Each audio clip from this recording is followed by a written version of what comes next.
Imaginez la scène. Tout l'été, vous avez choyé vos rangées de concombres, vous avez arrosé, nourri, tutoré les tiges avec amour, et au bout du compte, vous vous retrouvez avec quelques fruits, tordus et amers, ou, ce qui est pire, vous n'avez presque rien récolté. Cette situation vous est familière? Croyez-moi, la plupart du temps, la faute ne revient pas à vos soins, mais au mauvais choix des graines dès le départ. Aujourd'hui, nous avons établi une véritable liste noire de 20 types de concombres qu'il ne faut absolument pas planter cette année si vous voulez obtenir un résultat digne de tous vos efforts. Regardez cette vidéo jusqu'à la fin, et vous saurez quel paquet de graines colorées il faut éviter à tout prix en magasin pour vous garantir des paniers remplis d'une récolte abondante et croquante. Démarrons sans plus tarder cette enquête cruciale. Avant de passer à notre liste, comprenons une chose importante. Le monde du concombre est vaste et extrêmement diversifié. Des centaines, voire des milliers de variétés et d'hybrides existent et de nouvelles apparaissent chaque année. Les producteurs de graines sont de véritables as du marketing. Ils dessinent sur les sachets des concombres parfaits, calibrés, promettent des rendements fantastiques et une résistance à toutes les maladies imaginables et inimaginables. Mais en pratique, la réalité est bien plus complexe. Choisir un concombre, ce n'est pas une loterie, mais une tâche très spécifique comportant plusieurs paramètres. Vous devez savoir clairement où vous allez les cultiver, en serre ou en plein champ. Quel est leur usage prévu? Pour des salades estivales fraîches ou pour vos conserves hivernales? Et bien sûr, le facteur déterminant, dans quelle région climatique se situe votre terrain? Répondre à ces questions élimine déjà 90% des options inadaptées. Et notre vidéo va vous aider à y voir clair pour les 10% restants. Commençons par la première catégorie à figurer sur notre liste noire, les variétés anciennes, souvent appelées variétés reliques ou patrimoniales. Je sais qu'il y a une forte nostalgie chez beaucoup de jardiniers pour ces vieilles variétés de grand-mère. On a l'impression que les concombres d'autrefois avaient plus de goût et que les récoltes étaient plus abondantes. Mais soyons honnêtes, la sélection génétique ne cesse d'évoluer. Si ces variétés étaient excellentes à leur époque, elles sont aujourd'hui dépassées et perdent la bataille face aux hybrides modernes. Leur principal problème, c'est leur manque quasi total d'immunité contre les maladies courantes comme l'oïdium et le mildiou. Vous serez obligé de les traiter constamment avec des produits chimiques, et même ça, ce n'est pas toujours suffisant pour les sauver. En plus, beaucoup de ces variétés possèdent toujours cette fameuse amertume génétique qui ressort au moindre stress hydrique ou thermique. Certes, leur goût peut sembler être une référence pour certains. Mais est-ce que ce goût vaut la peine de se lancer dans une lutte constante pour la survie des plants, avec le risque de perdre toute sa récolte? Aujourd'hui, il existe des dizaines d'hybrides modernes qui offrent un goût tout aussi exceptionnel, tout en étant beaucoup plus fiables et résistants. Une deuxième erreur capitale est de planter des concombres qui ne sont absolument pas adaptés à votre zone climatique. C'est un peu comme si vous tentiez de faire pousser un ananas en Sibérie sans serre spécifique. Les producteurs indiquent souvent sur l'emballage que la variété est régionalisée ou adaptée à certaines zones, et cette information est primordiale. Les variétés du Sud, qui ont besoin de beaucoup de chaleur, conçues par exemple pour la région de Krasnodar, n'auront tout simplement pas le temps d'exprimer leur plein potentiel sous des étés courts et frais, comme c'est le cas dans la région de Leningrad ou dans l'Oural. Elles exigent un certain nombre de jours d'ensoleillement et une quantité de chaleur que vous risquez de ne pas avoir. Résultat, vous vous retrouvez avec des plants chétifs qui vont végéter pendant des semaines avant de vous donner péniblement 2 ou 3 fruits fin août, juste avant les premières gelées. Inversement, les variétés développées pour les latitudes septentrionales supportent le mal les fortes chaleurs et le soleil brûlant du sud. Elles vont souffrir, avorter leurs fruits et vieillir prématurément. Lisez donc toujours attentivement la description et choisissez les options qui sont recommandées spécifiquement pour votre zone climatique. C'est la moitié du succès assuré. Passons maintenant au point suivant de notre anti-palmarès, les variétés qu'on pourrait surnommer les véritables championnes en matière de maladies. Comme nous l'avons déjà mentionné, les vieilles variétés ont souvent un système immunitaire désastreux. Malheureusement, même parmi les cultivars relativement modernes, on trouve des spécimens extrêmement vulnérables. Les principaux ennemis du concombre sont le mildiou, ou peronosporose, et l'oïdium, la vraie rouille farineuse. Ces maladies fongiques sont capables d'anéantir toute votre culture en l'espace de quelques jours seulement. Si l'emballage des semences ne mentionne aucune information sur la résistance à ces pathologies, c'est un signal d'alarme très clair. Dans 90% des cas, cela signifie que la variété est non résistante, voire très sensible. Choisir un tel concombre, c'est s'engager d'avance à des pulvérisations fongicides incessantes. Et attention, il faudra commencer les traitements préventivement, avant même l'apparition des premiers symptômes. Si vous êtes adepte de l'agriculture biologique, la culture de ces variétés sera particulièrement éprouvante. Pourquoi prendre un tel risque alors que le marché regorge aujourd'hui d'hybrides offrant une résistance complexe à toute une batterie de maladies? Il suffit de chercher les mentions appropriées directement sur l'emballage. Parlons maintenant d'un problème ancestral, celui qui touche à l'amertume du concombre.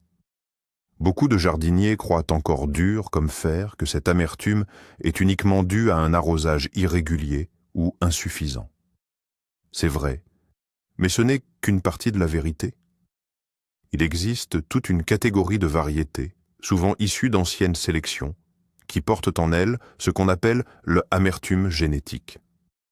Cela signifie que le gène responsable de la production de la cucurbitacine, le composé chimique qui provoque l'amertume, est actif par défaut chez ces plantes. Même avec des soins irréprochables, le moindre stress, qu'il s'agisse d'un refroidissement soudain, d'une vague de chaleur ou d'un seul arrosage manqué, déclenche instantanément ce mécanisme de défense. Vos concombres deviennent alors immangeables. Les hybrides modernes, surtout ceux labellisés F1, sont, dans leur grande majorité, génétiquement dépourvus de ce problème. Les sélectionneurs ont volontairement désactivé ce gène. Par conséquent, si vous choisissez une vieille variété sur votre sachet de graines sans la mention « non amer », attendez-vous à vivre dans l'inquiétude constante et à jouer à la loterie. En avez-vous vraiment besoin alors qu'il existe des dizaines d'hybrides F infiables qui ne seront jamais amers? Passons maintenant au prochain type de concombre indésirable. Personnellement, je les surnomme les concombres coriaces ou rustiques. Ce sont des variétés qui développent une peau très épaisse, rugueuse et dure. Sur les photos, ils peuvent paraître parfaits, lisses, verts et appétissants. Mais au moment où vous en cueillez un pour le manger, la déception vous guette. Il faut le peler longuement et laborieusement, perdant ainsi une partie significative du légume, et surtout la majorité des substances nutritives qui se trouvent juste sous la peau. Dans une salade, cette peau est comme du plastique sous la dent. Pour la mise en conserve, elle restera dure et gâchera tout le plaisir d'avoir des cornichons bien croquants. Ce défaut touche le plus souvent certaines variétés dites universelles ou destinées à la mise en conserve, ainsi que les fruits qui sont cueillis trop mûrs. Mais il existe aussi des variétés pour lesquelles cette particularité est génétique. Avant d'acheter des graines, faites l'effort de chercher de vrais retours de jardiniers sur cette variété sur Internet. Si plusieurs personnes se plaignent d'une peau non croquable ou trop coriace, laissez ce sachet de graines de côté. Un bon concombre, lui, doit être tendre et croquant dans son intégralité. Une autre catégorie de concombres qui peut vous causer bien des soucis, ce sont les variétés qui ont tendance à mûrir trop vite. On les appelle souvent les tonneaux. Vous arrivez au potager, vous voyez ces concombres parfaits, encore jeunes, qui font 10 à 12 cm. Vous décidez de les laisser là jusqu'à demain, histoire qu'ils grossissent encore un peu. Et le lendemain, vous retrouvez d'énormes barils, jaunis ou blanchis, dont les graines sont dures et la chair, spongieuse et sans saveur. Ces concombres-là poussent non pas de jour en jour, mais d'heure en heure, et il est très facile de rater le moment idéal de la récolte. C'est particulièrement problématique pour les jardiniers du week-end qui ne viennent à leur potager que le samedi et le dimanche. En une semaine d'absence, tous vos concombres potentiels se transformeront en des légumes surdimensionnés et inutiles, bons tout au plus pour en récupérer les graines, et encore, ce n'est pas garanti. Une fois que la plante a dépensé son énergie pour former ces géants, elle réduit considérablement la production de nouvelles fleurs et donc de nouveaux fruits. Par conséquent, lors de votre choix, privilégiez les variétés qui ne sont pas sujettes au grossissement rapide et qui conservent longtemps leur qualité marchande sur le plant. Cette information est souvent précisée dans la description des semences. La 7e erreur, et celle-ci peut vous coûter l'intégralité de votre récolte, c'est de choisir des variétés qui nécessitent les abeilles pour la culture sous serre fermée. Cela peut paraître une évidence, mais chaque année, des milliers de jardiniers tombent dans le même piège. Les variétés dites allogames, celles qui sont pollinisées par les abeilles, ont besoin, pour former leurs fruits, de l'intervention d'insectes pollinisateurs, comme les abeilles ou les bourdons. En pleine terre, c'est rarement un problème. Mais dans l'espace confiné d'une serre, surtout si vous la laissez fermer, les pollinisateurs n'ont aucune chance d'y pénétrer. Le résultat sera des plantes belles et vigoureuses qui produiront abondamment des fleurs mâles, le fameux faux fruit ou fleurs stériles. Les fleurs femelles, elles, apparaîtront avec leur petite ébauche de fruits, mais sans avoir été fécondées, elles jauniront inévitablement et se détacheront. Bien sûr, vous pourriez tenter d'attirer les abeilles en ouvrant portes et fenêtres, ou alors recourir à la pollinisation manuelle à l'aide d'un pinceau. Mais avouons-le, ce sont des efforts supplémentaires et fastidieux. Il existe pour les serres des hybrides spécifiques, appelés parthénocarpiques, qui forment des fruits sans nécessité de pollinisation du tout. C'est la solution la plus fiable et surtout garantie. Aujourd'hui, on va parler d'exotisme au jardin. Chaque année, le marché nous inonde de nouveautés alléchantes, des concombres blancs, des concombres ronds qui ressemblent à des citrons, ou encore ces interminables concombres arméniens qui font penser à des serpents. Les photos sur les sachets de graines sont hypnotisantes et on est vite tenté d'acheter ces variétés pour épater les voisins. Mais attention, je vous mets en garde. Très souvent, derrière un emballage tape à l'œil, se cache une déception totale. Beaucoup de ces variétés exotiques sont extrêmement capricieuses et exigeantes. Elles peuvent nécessiter un sol très spécifique, un régime de température particulier et ne sont absolument pas adaptées à votre climat local. Leur rendement laisse souvent à désirer. Vous n'obtiendrez parfois que 2 ou 3 fruits bizarres par plant. Et le point le plus important, le goût. Il est souvent fade, aqueux ou possède un arrière-goût étrange. Si vous tenez absolument à expérimenter, réservez-leur 1 ou 2 emplacements dans votre potager, mais ne misez surtout pas votre récolte principale dessus. La base de votre production doit rester composée d'hybrides éprouvés, fiables et surtout savoureux. Le 9e souci que l'on peut rencontrer, c'est l'utilisation de variétés ayant une mauvaise capacité de conservation. Imaginez, vous avez récolté une belle quantité de concombres, magnifiques et croquants. Vous les mettez au frigo, et après seulement 1 jour ou 2, ils deviennent mous, flétris, et perdent tout leur charme. Ces concombres doivent être consommés ou transformés le jour même de la cueillette, ce qui n'est pas toujours pratique. Cela concerne particulièrement certains types de concombres de table, ceux qui ont une peau fine et délicate. Ils sont excellents lorsqu'ils sont fraîchement cueillis, mais ils ne sont absolument pas faits pour être stockés. Si votre objectif et de cueillir vos concombres seulement tous les quelques jours, et que vous voulez qu'ils restent frais pendant au moins une semaine, vous devez faire très attention à des critères comme leur durée de conservation et leur facilité de transport. En général, les producteurs fournissent cette information.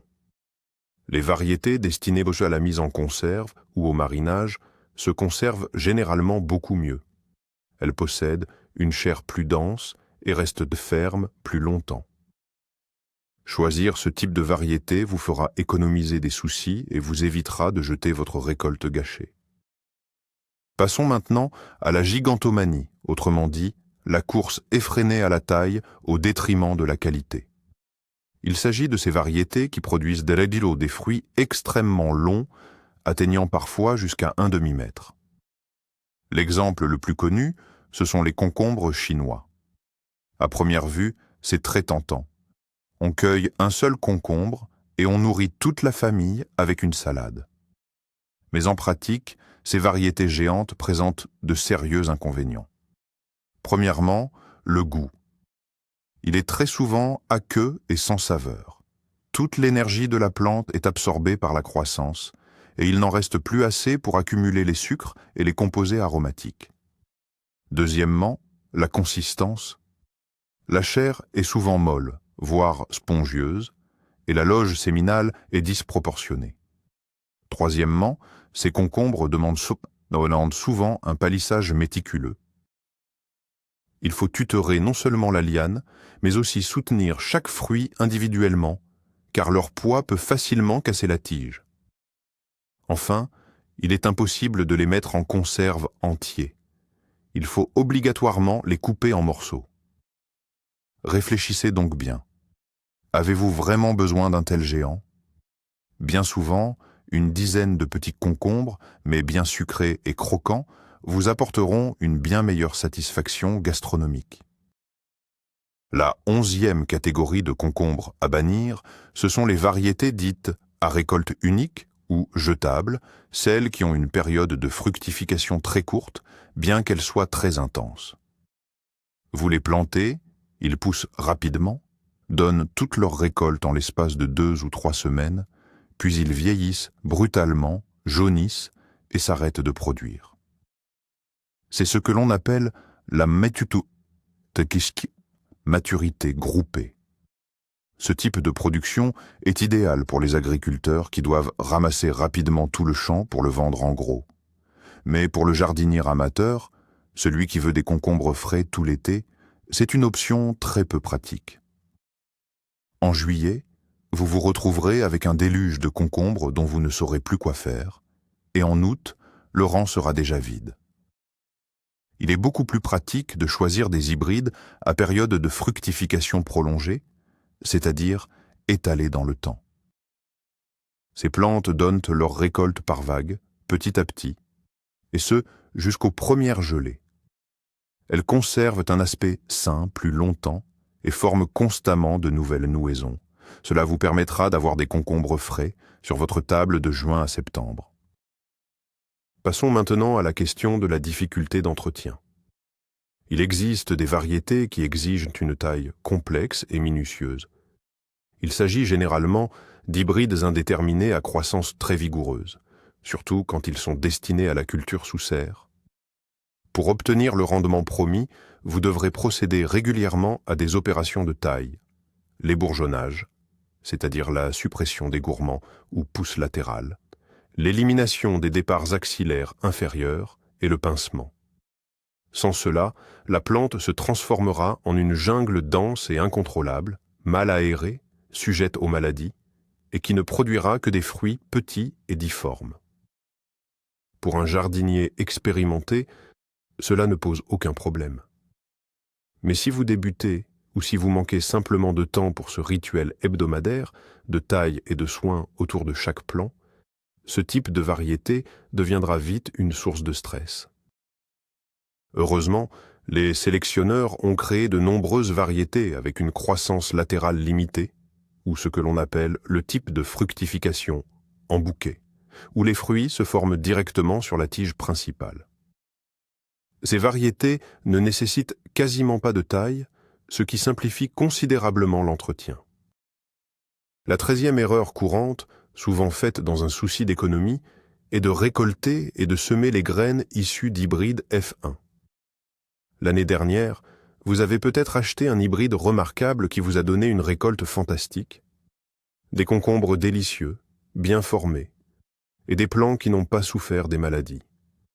Il est alors très tentant de prélever des graines sur l'un de ces fruits pour les semer l'année suivante. Ne faites surtout pas cela. L'appellation F1 signifie qu'il s'agit d'un hybride de première génération. Il est issu du croisement de 2 lignées parentales distinctes possédant des caractéristiques très spécifiques. Toute sa vigueur, son rendement et sa résistance ne s'expriment que durant cette première génération.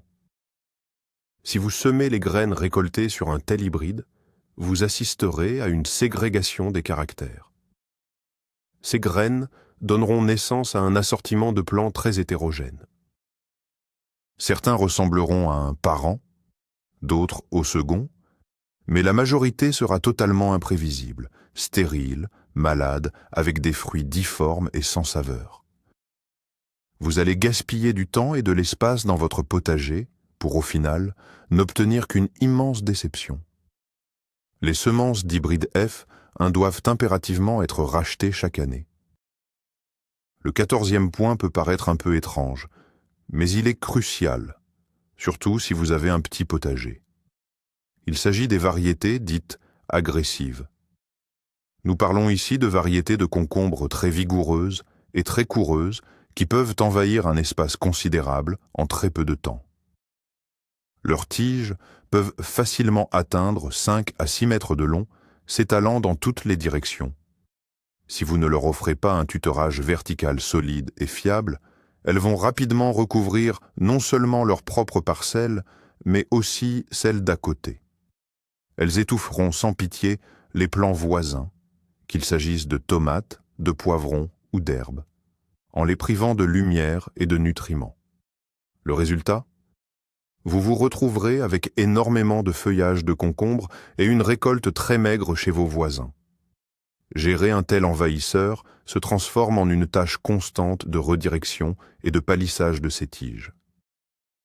Si vous avez beaucoup d'espace et que vous pouvez dédier une grande zone isolée aux concombres, ce n'est pas un souci. Mais si vous disposez d'un jardin de taille standard, il est largement préférable d'opter pour des variétés plus compactes, buissonnantes ou à faible développement. Elles sont tout aussi productives, mais se tiennent beaucoup mieux au potager et ne génèrent pas de problème. La 15e erreur, c'est de choisir une variété trop spécifique lorsque ce dont vous avez réellement besoin, c'est de polyvalence.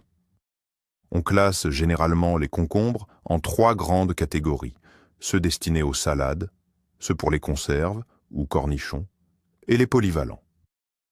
Les variétés de table sont généralement longues, avec une peau fine, lisse et une chair tendre.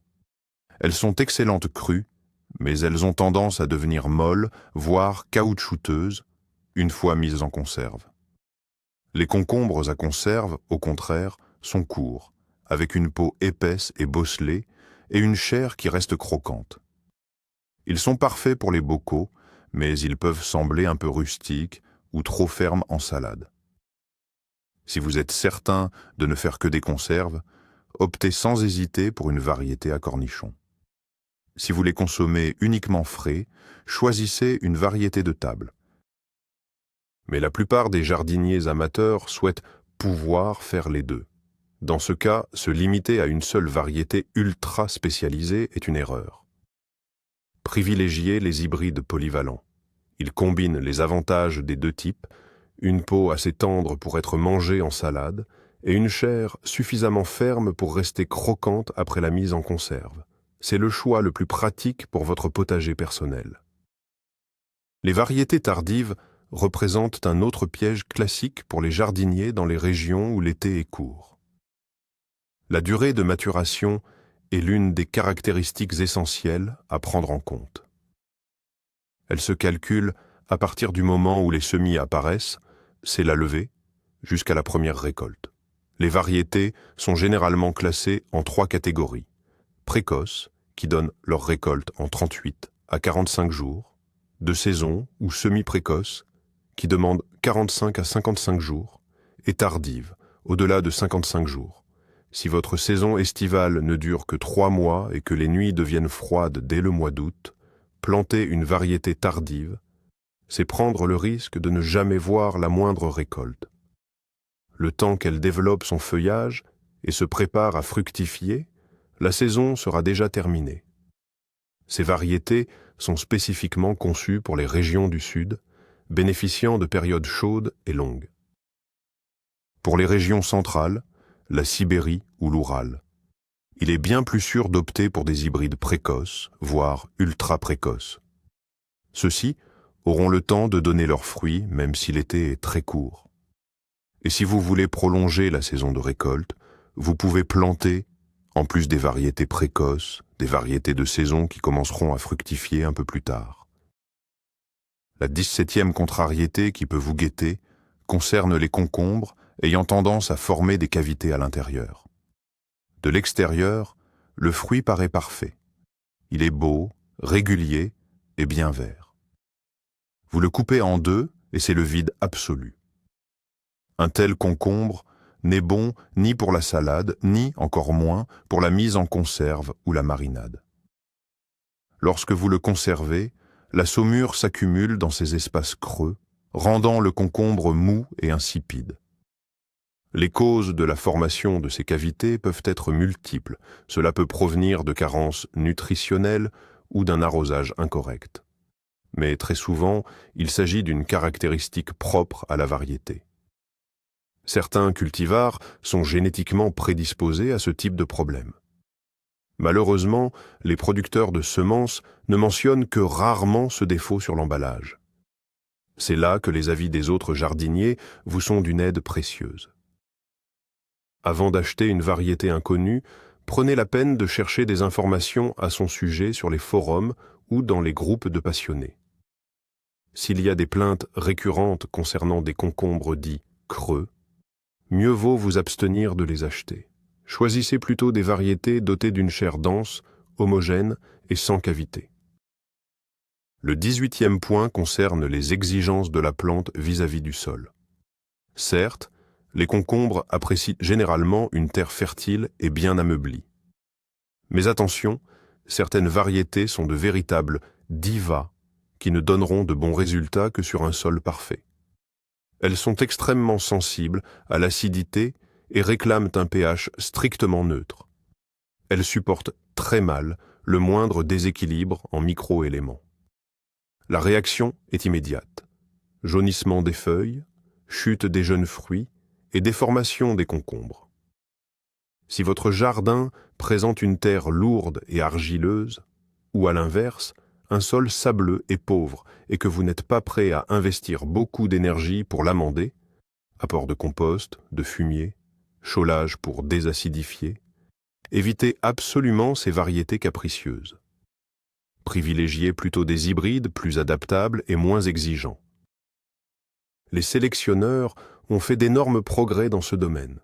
Ils ont créé des variétés capables de produire un bon rendement sur un large éventail de sols et qui pardonnent aux jardiniers quelques erreurs de culture. Croyez-moi, cela vous simplifiera grandement la vie.